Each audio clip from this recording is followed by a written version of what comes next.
How were the first antidepressant medications discovered?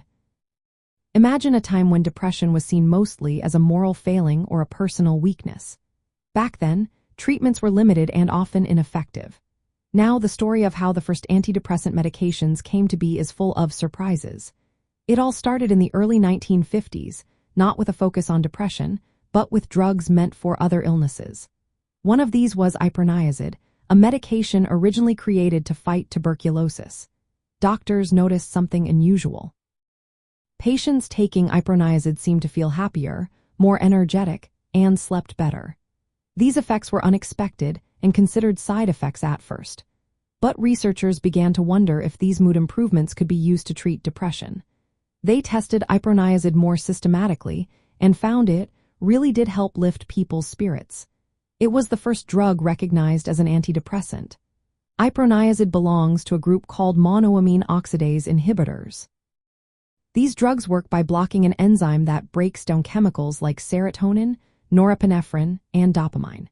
These chemicals are involved in controlling mood and feelings. Around the same time, another breakthrough happened with a drug called imipramine. It was initially tested to see if it could help with schizophrenia. Swiss psychiatrist Roland Kuhn observed that patients taking imipramine showed signs of improved mood and less depression. This was a big deal because it was the first time a medication was found to treat depression directly. Imipramine became known as a tricyclic antidepressant because of its chemical structure. It worked by blocking the reuptake of serotonin and norepinephrine, which increased their levels in the brain. These early medications proved that changing brain chemistry could help with depression.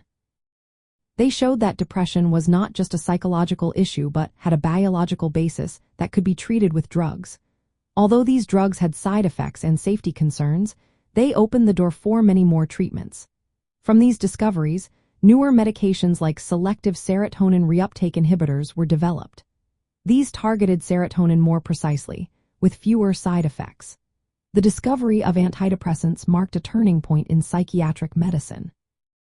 It shifted how doctors understood and treated depression, making it a manageable condition rather than a moral failing.